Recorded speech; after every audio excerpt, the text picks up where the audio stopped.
సర్వాధికారి పరిశుద్ధుడైన మా ప్రియ పరలోకపు తండ్రి, గడిచిన కాలం అంతా మాకు తోడుగా ఉండి 36 సంవత్సరాలు ఈ దేవాలయం ప్రతిష్ఠించినది మొదలుకొని 2026 సంవత్సరం వరకు నీ దయా సంకల్పంలో తోడుగా ఉండి నడిపించి బలపరిచిన నీ గొప్ప ప్రణాళిక, ప్రేమ, ఆశీర్వాదం కొరకే లెక్కలేని వందనాలు, స్తోత్రాలు చెల్లిస్తున్నాం ప్రభా. మీరు ఇచ్చినటువంటి ఆశీర్వాదము, మీరు ఇచ్చినటువంటి కరుణా కటాక్షముల ద్వారా మా జీవితాల్లో మరి యొక్క ప్రతిష్ట వార్షికోత్సవంలో మేము అందరం నిలిచడానికి ఇచ్చిన ధన్యతను బట్టి స్తోత్రాలు చెల్లిస్తూ, చేరవచ్చిన బిడ్డలను ఇంకా రానైన బిడ్డలందరిని బట్టి నీకే వందనాలు, స్తోత్రాలు చెల్లిస్తూ యేసు పరిశుద్ధ నామమును బట్టి ప్రార్థించి వేడుకొంచున్నాం తండ్రి.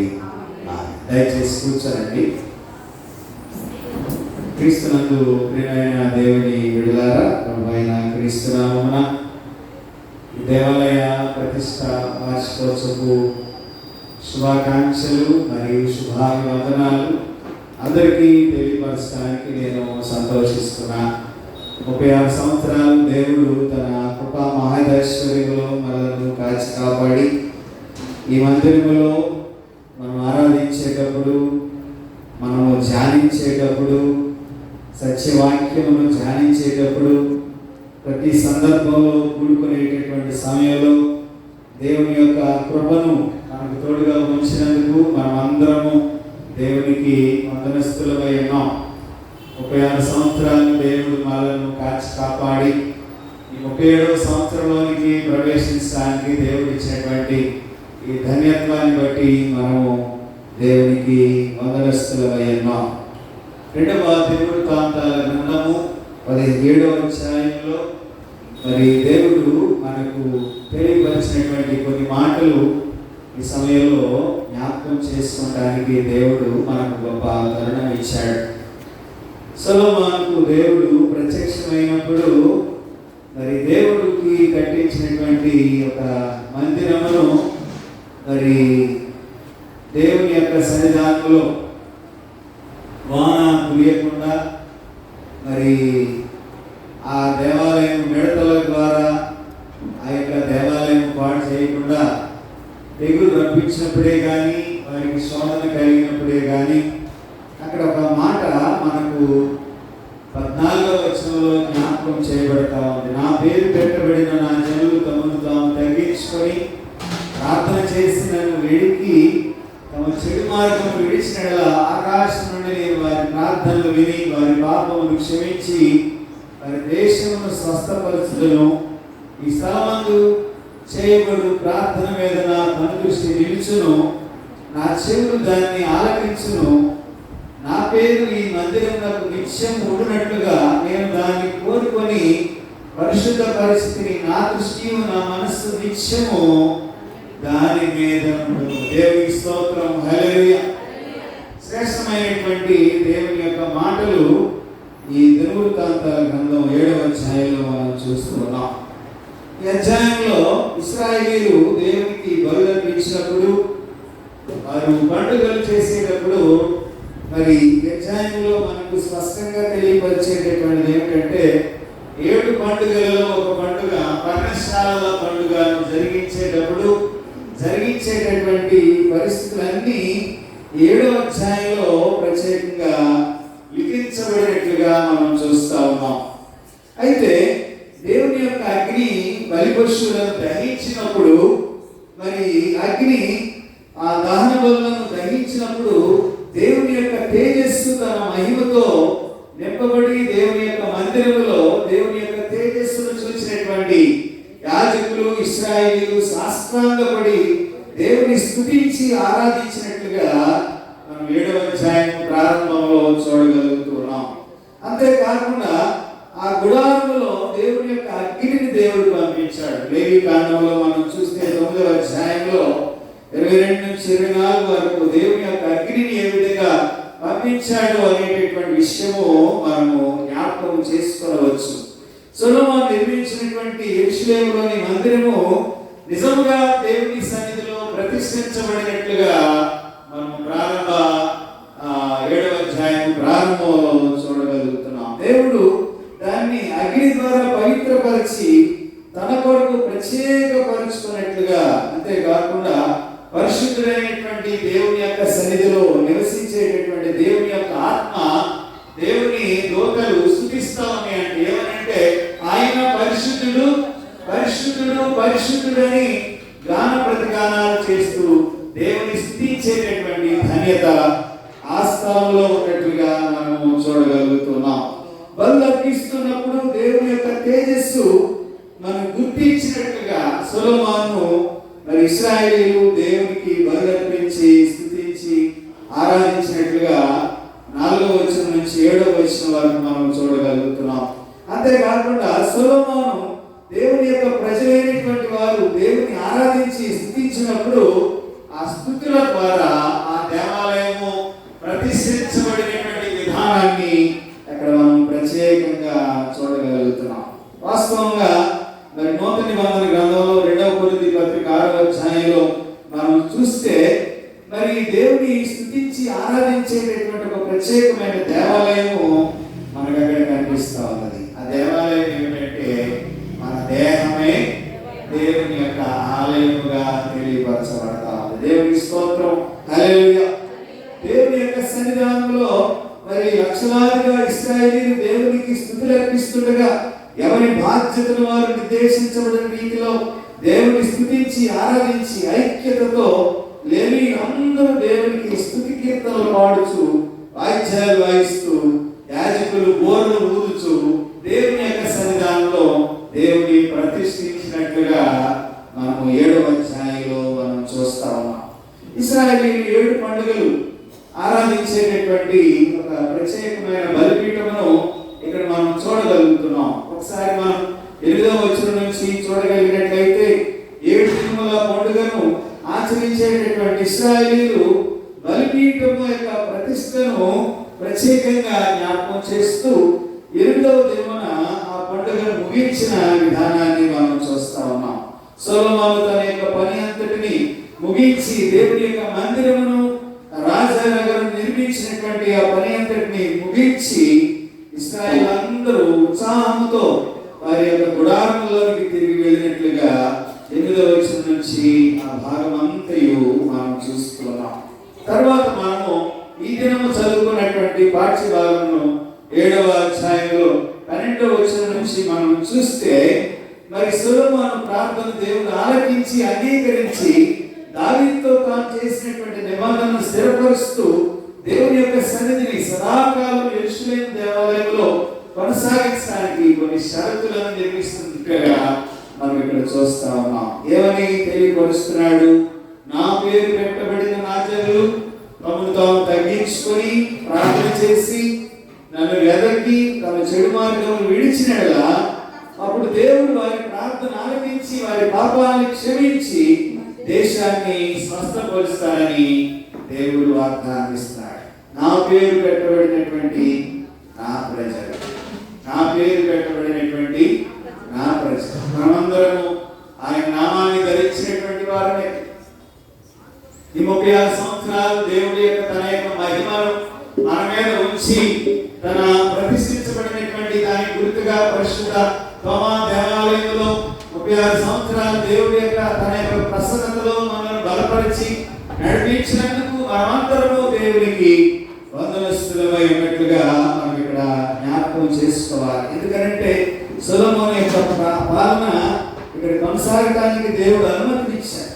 అంతేకాకుండా ఆయన ఆజ్ఞాపించినటువంటి రీతిగా ఆయన కట్టడలను న్యాయ విధులను అనుసరించేటటువంటి వారుగా ఉండాలి. చూడండి 17వ వచనాన్ని మనం చూస్తే, నీ తండ్రి అయిన దావీదు నడిచినట్లుగా నీవును నాకు అనుకూలమై నడిచి నేను ఆజ్ఞాపించిన దాని అంతటి ప్రకారము నా కట్టడలను నా న్యాయ విధులను అనుసరించిన ఎడల ఇశ్రాయేలుకు ఏడుటకు ససంతటి వాడు ఒకడు నీకుండకపోడని నేను నీ తండ్రిని దావీదుతో చేసిన నిబంధనను బట్టి నేను ఈ రాజ్య సింహాసనమును స్థిరపరుస్తుందని సొలొమోనుతో దేవుడు వాగ్దానం ఇచ్చాడు. దేవునికి స్తోత్రం. దేవుని యొక్క సన్నిధానంలో దేవుని స్తుతించడానికి దేవుడు అవకాశం ఇచ్చాడంటే దేవుడు గొప్ప భాగ్యమని మనం అందరం తలంచాలి. ఎందుకంటే గొప్ప భాగ్యం మన జీవితంలో మరొకటి లేకపోలేదు. కాబట్టి 36 సంవత్సరాలు మనల్ని దేవుడు కాచి కాపాడుచు నడిపిస్తున్నాడని అంటే నా పేరు పెట్టబడిన నా జనులు తమను తాము ఏం చేయాలండి? తగ్గించుకోవాలి. రెండవది, అనునిత్యము ప్రార్థన చేయాలి, నన్ను వెతకాలి, తమ చెడు మార్గాల్ని విడిచిపెట్టాలి. అప్పుడు దేవుడు వారి ప్రార్థనలు ఆలకించి వారి పాపాలు క్షమించి దేశాన్ని స్వస్థపరుస్తాడు. మనం ప్రత్యేకంగా జ్ఞాపకం చేసుకోవాలి, మనం దేవాలయానికి ఎందుకు వస్తున్నాం, మనము తగ్గించుకునేటటువంటి ఆ గుణము, ఆ లక్షణము మనలో ఉన్నదా అని మనం పరిశీలన చేసుకోవాలి. వాక్యం వింటున్నాం, వాక్యానికి మన మనసులో హృదయాలు కరగటం లేదు, కఠినమైపోతా ఉన్నది. మన పరిస్థితులు, మన స్థితిగతులు, మనకున్నటువంటి ఆస్తిపాస్తులు, మనకున్న ప్రాపర్టీస్, మనకున్న ఉద్యోగాలు, మనకున్న వ్యాపారాలు, మనకున్న స్థితిగతులను బట్టి మనం గర్వించే వారంగా ఉంటున్నాం. ఏది మన తగ్గింపు? ఏది మన హృదయంలో దేవుడికి ఇచ్చేటటువంటి స్థానం ఏమైనది? దేవుడికి ఏమాత్రం మనం అవకాశం ఇస్తున్నాం? దేవుని యొక్క సన్నిధానంలోకి వచ్చి ఏ విధంగా మన హృదయాలను దేవుడికి విప్పి చూపగలిగేటటువంటి తగ్గింపు జీవితం నీలో నాలో ఉన్నది.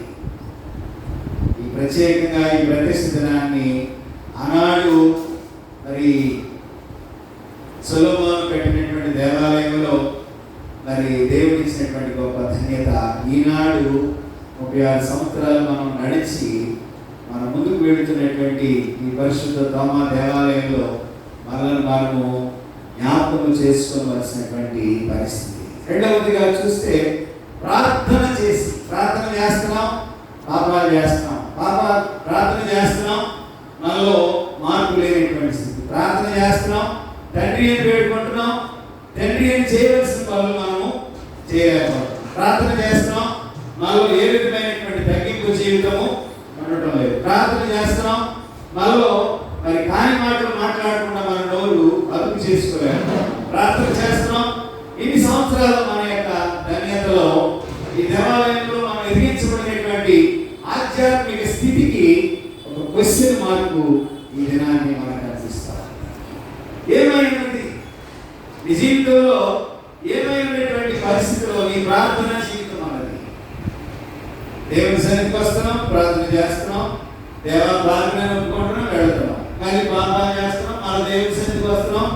మనం రిపీటెడ్గా సైకిల్ చక్రం ఏ విధంగా తిరుగుతుందో మన జీవితంలో కూడా మన యొక్క ఆధ్యాత్మిక పరిస్థితులు ఆ విధంగా తిరుగుతూ ఉన్నాయి. వెళుతున్నాం, వస్తున్నాం, వెళుతున్నాం, వస్తున్నాం, వెళుతున్నాం, ప్రార్థన చేస్తున్నాం, వస్తున్నాం, ప్రార్థన చేస్తున్నాం. ఏది మనలో మార్పు? ఏది నీ హృదయంలో పరివర్తన?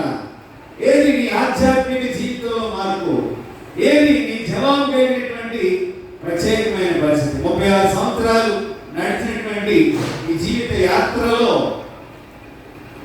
దేవుడు ఇచ్చినటువంటి ఒక్కొక్క సంవత్సరాన్ని ఏ విధంగా మనం సద్వినియోగపరుచుకునేటటువంటి వారంలో ఎప్పుడూ కుసిమాకైనా జవాబు లేనటువంటి మరి ప్రశ్నలతో మన జీవితం ఎలా ముందుకు సాగుతున్నాం? దేవుని ఏ విధంగా ప్రశ్నిస్తున్నాం? దేవా, నువ్వు నాకు ఇది ఇస్తే నేను నీకు ఇది ఇస్తా, నువ్వు నాకు ఇది చేస్తే నేను నీకు చేస్తా, నీవు నా జీవితంలో కార్యం జరిగిస్తే అప్పుడు నేను పని చేస్తా. ఈ విధమైనటువంటి ఒప్పందాలతో మన ప్రార్థనా జీవితం ఉన్నదేమో. ఒకసారి మనము ఈ తోమా దేవాలయంలో పరిశీలన చేసుకోవలసినటువంటి వారు. ఇందాక పాట పాడినప్పుడు మీరెవరూ లేరు. ఈ గుడి యందు ప్రవేశింపని యేసుని పిలువగా రారండి. ఆ పాటలో మన జీవితం అంతా భక్తుడు రాస్తా ఉన్నాడు. మరి బాప్తిస్మములు, నిర్ధారణలు, ప్రభు భోజన సంస్కారాలు బాగుగా జరుగుతుంటారు. జరుగుతారంటే ఏంటి రొటీన్ కమ్యూనియన్ సర్వీస్కి మామూలే. బాప్తిస్మం ద్వారా మనం తీసుకున్న దేవునితో నిబంధన మామూలే. మనం చేసుకునే ఒప్పందాలన్నీ మామూలే. లోకంలో మన దేవుని సన్నిధిని చేస్తూ ఉన్నాం. మళ్ళీ దేవుని సన్నిధికి వచ్చి దేవా మనం మొక్కుకుంటున్నాం, ప్రార్థన చేస్తున్నాం. దేవా నేను తప్పిదం చేశానని మనం దేవుని సన్నిధిలో విజ్ఞాపన చేస్తాం. ఇవన్నీ రొటీన్గా జరిగిపోతా ఉన్నాయి. కానీ నాకు ఏమైనది. మూడవదిగా మనం చూస్తే నన్ను వెదకి. దేవుని ఎంతవరకు వెళ్తున్నాం? దేవుని ఎంతవరకు వెళ్తున్నాం? నువ్వు నాకు ఇది చేస్తే నేను నీకు ఇది చేస్తా. మా అబ్బాయి 10th క్లాస్ పాస్ అయితే నేను నీకు ఇది చేస్తా. లేకపోతే గుళ్ళు ఏదైనా వస్తువు భరిస్తా, లేకపోతే నీ కానుక నేను తెలుస్తా. మనం వెతకడానికి ఈ విధమైన మార్గాలు ఉన్నాయా? ఏ విధమైనటువంటి పరిస్థితులు మన జీవితంలో ఉన్నాయి? దేవుడు ఏ విధంగా వెతుకుతున్నాం? దేవుడి సన్నిధిలోకి వచ్చి ఆయన్ని వెతకి ఆయన నిజంగా హృదయంలో ప్రతిష్ఠించుకోవడానికి ఎంతవరకు మనం తీర్మానం చేసుకుంటున్నాం? అలా మనం పరిశీలన చేసుకోవాలి. తమ చెడు మార్గములను విడిచినలా. నాలుగవదిగా మనం చూస్తే తమ చెడు మార్గములను విడిచినలా. ఒప్పందాలు ఎలా ఉంటాయనంటే పొక్కొట్లు అంటారు దాన్ని. పొక్కొట్లు అంటే ఏమంటే ఏంటంటే దాని అర్థం చెప్పండి, మీకు తెలీదా? పొక్కొట్లు అంటారు ఏమంటే ఏంటది? ఇక్కడ ఒకటి పెట్టుకుంటాం, ఇక్కడ చేయనంటాం, మళ్ళా వెళ్ళి చేస్తాం. మళ్ళా వచ్చి దేవ ప్రార్థనని మనం ప్రార్థన చేస్తాం. చేయవలసినవి చేయక చేయడానికి చేస్తున్నాను ప్రభావం. ప్రతి ఆదివారం మన దేవుడి సన్నిధిలో ఇంకా మనకి రిపీటెడ్ అయిపోయింది. మనం చెప్పాలి, మనం చేయాలి, మనం చేస్తూ ఉండాలి, మళ్ళా మనం ఇది కాదు మనకు కావాల్సిన. తమ చెడు మార్గములు విడిచినలా. చెడు మార్గములు విడవాలంటే ఏం చేయాలంటే నిజమైనటువంటి స్థిరమైనటువంటి మార్పు కలిగిన జీవితం మనలో దేవుడు ఆకాంక్షిస్తూ ఉన్నాడు. అప్పుడు దానికి జవాబు మనం చూద్దాం. 7వ అధ్యాయం 14వ వచనం మనం చూస్తే, నా పేరు పెట్టబడిన నా జనులు తమను తాము తగ్గించుకొని ప్రార్థన చేసి నన్ను వెతకిన యెడల తమ చెడు మార్గములను విడిచిన యెడల, తమ చెడు మార్గములను విడిచిన యెడల. దేవుని యొక్క మార్గంలో ఏ విధమైనటువంటి పరిస్థితిని మనం కలిగి ఉన్నాము? మొదటి కొరింథీయులకు రాసిన పత్రిక 3వ అధ్యాయము 16వ వచనం నుంచి కొన్ని మాటలు చదువుదాం. దేవుని ఆలయమై ఉన్నారనియు దేవుని ఆత్మ మీలో నివసించుచున్నాడనియు మీరు ఎరుగురా. ఎవడైనను దేవుని ఆలయమును పాడు చేసిన యెడల దేవుడు వారిని పాడు చేయును. పౌలుకు క్రైస్తవ సంఘం అనేటువంటిది దేవుని ఇక్కడ తెలియపరుస్తున్నాడు. ఏమని చెప్తున్నాడండి? దేవుని ఆలయము. దేవుని యొక్క ఆలయంలో ఏముంటుంది? దేవుని యొక్క పరిశుద్ధాత్మ ఉంటుంది. అది వ్యక్తిగతంగా ప్రతి విశ్వాసి దేవుని యొక్క ఆలయంలో, ఈ ఆలయంలో మనం కూడా ఒక ఆలయమై ఉన్నాము. ఏ విధమైన ఆలయంలో ఉన్నాము? విశ్వాసిలో దేవుని యొక్క ఆత్మ నివసిస్తుంది. ప్రతి విశ్వాసి దేవుని యొక్క ఆలయమై ఉన్నారు. కాబట్టి ఎందుకంటే వారు దేవుని యొక్క ఆత్మ పనిచేయడంలో మరి కొన్ని రకాలైనటువంటి అవరోధాలు అడ్డుపడతా ఉన్నాయి. కోపము, క్రోధము, కక్షలు సంఘంలో ప్రవేశించగానే దేవుని యొక్క ప్రేమ ఏమైపోతుందంటే ఆవిరైపోతా ఉంది, చల్లారిపోతా ఉంది. అంతేకాకుండా దేవుడు ప్రేమ స్వరూపిగా ఉన్నాడు. దేవుడు తన ప్రేమను ఏ విధంగా తెలియపరుస్తున్నాడనంటే, ఎక్కడైతే కక్షలు, అలరులు, ఈ తాము లేకుండా దేవుని యొక్క సన్నిధి ఉంటుందో అక్కడ దేవుని యొక్క ఆత్మ అల్లాడుచుంటుంది. సగం ముక్కలు ఉండడానికి దేవుడు తన ఆత్మ మనకు ఇవ్వలేదు. సంఘంలో విభజనల కొరకు దేవుని యొక్క ఆత్మ మనకు ఇవ్వలేదు. దేవుని యొక్క ఆత్మ ఎందుకు ఇచ్చాడంటే మనం అందరం ఐక్యతగా ఉండడానికి దేవుడు తన ఆత్మను మనకు అనుగ్రహించాడు. ఈ ఆత్మ చల్లారిపోకూడదు, ఈ ఆత్మ విడిపోకూడదు, విభజన చెందకూడదు. ఐక్యతలో ఈ యొక్క ఆత్మ ఏమై నడిపించబడాలంటే ఎక్కడైతే దేవుని యొక్క ప్రేమ ఉంటుందో అక్కడ దేవుని యొక్క సన్నిధి ఉంటుంది. కాబట్టి క్రైస్తవ సంఘం యొక్క గొప్ప ప్రమాదమయమైనదంటే అనైక్యతలు, విభజనల ద్వారా జరిగేటటువంటి పరిణామాలు అని జ్ఞాపకం చేసుకోవాలి. మత్తయి సువార్తలో మనం 16వ అధ్యాయంలో చూస్తే మరి ఇక్కడ పేతురుకు తాళపు చెవులు పడినటువంటి ఒక కార్యక్రమాన్ని గురించి మనం 18 నుంచి 20 వచనాల్లో మనం చూడగలుగుతున్నాం. అంటే ఎవరైనా ఆ రోజుల్లో రాయి అని పిలిస్తే ఒక అభినందన, ఒక అప్రిషియేషన్గా యూదుల యొక్క విశ్వాసం. యేసు ప్రభు వారు ఇక్కడ పేతురును ఉద్దేశించి ఏమన్నాడంటే, ఈ బండ మీదే, ఈ రాయి మీదే నా సంఘమును కట్టుతున్నాను. అగస్టీన్ అనేటటువంటి ఒక బైబిల్ పండితుడు ఈ బండ ఎవరు అని అంటే, ఈ బండ ప్రభు అయినటువంటి యేసుక్రీస్తు అని తెలియపరుస్తున్నాడు. దీనిలో పేతురు యొక్క పాత్ర చాలా మరి గొప్ప ఆశీర్వాదకరంగా జ్ఞాపకం చేయబడతాం. ఈ బండ అనేటటువంటి క్రీస్తు అనేటటువంటి బండ మీద దేవుడు తన సంఘాన్ని కడతానని వాగ్దానం ఇచ్చాడు. యేసుక్రీస్తు ప్రభువారు సజీవుడైనటువంటి దేవుని కుమారుడుగా ఈ ప్రత్యక్షతలో ఈ బండ మీద దేవుని యొక్క సంఘమును కట్టి ఆ పునాది ఆయన ఇవ్వబోతున్నాడు. ఆ బండ లాంటి క్రైస్తవ సన్నిధి ఈ 36 సంవత్సరాల కాలంలో ఈ తోమా దేవాలయంలో ఉన్నదని ఇప్పుడు మనం అందరము సగర్వంగా ఒప్పుకోవలసినటువంటి వారమే. ఎందుకంటే దేవుని యొక్క సన్నిధిలో దేవుని యొక్క ఆత్మ అల్లాడుచున్నది. ఎక్కడ 2-3 కూడి నా నామమున ప్రార్థన చేయగలరు అక్కడ నేను వాగ్దానం ఇచ్చినటువంటి దేవుని యొక్క ఆత్మ మన మధ్య ఉన్నది. ఇప్పుడు మనం చివరిగా 84వ కీర్తనలోనికి వెళ్దాం. 84వ కీర్తనలో దేవుని యొక్క సహవాసంలో కలిగేటటువంటి ఆనందం గురించి ఇక్కడ జ్ఞాపకం చేయబడతాం. నా మందిరమందు నివసించు వారు ధన్యులు, వారి నిత్యము నిన్ను స్తుతించుదు, నిత్యము నిన్ను స్తుతించుదు.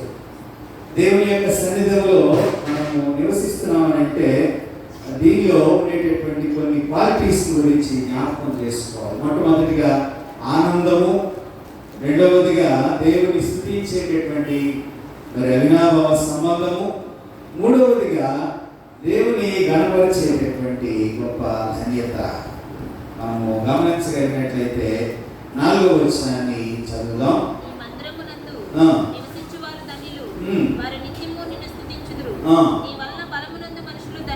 నీ వలన బలమునందు మనుష్యులు యాత్ర చేయి మార్గములు వారికి అతి ప్రియములు, వారి బాకాలోయలో పడి వెళ్ళుచు దాన్ని జలమయంగా చేయుదురు. ఇక్కడ మనం గమనిస్తే దేవుని యొక్క మందిరం ఏమున్నదంటే దేవునికి చెల్లించే స్తుతి ఉన్నది, ఆనందం ఉన్నది, ఆశ ఉన్నది. దేవుని యొక్క సన్నిధానంలో నిత్యము దేవుని స్తుతించగలిగేటటువంటి ధన్యత ఆ స్థలంలో ఉన్నదనేటటువంటి విషయాన్ని మనం ఇక్కడ గుర్తు చేసుకోవాలి. అంతేకాకుండా మరి 8వ వచనంలోకి వస్తే, నీ ఆవరణంలో ఒక దినము గడుపుట 1000 దినముల కంటే శ్రేష్టం. భక్తిహీనుల గుడారంలో నివసించుట కంటే నా దేవుని మందిర ద్వారం వద్ద నాకు ఇష్టం. దేవుని యొక్క సన్నిధిలో నిలిచి ఉండాలంటే మనకి ఏమేమి ఉండాలంటే హృదయ సమర్పణ ఉండాలి, వీరికి నలిగిన హృదయం ఉండాలి. అంతేకాకుండా యథార్థంగా ప్రవర్తించేటటువంటి మనస్సు కలిగి ఉండాలి.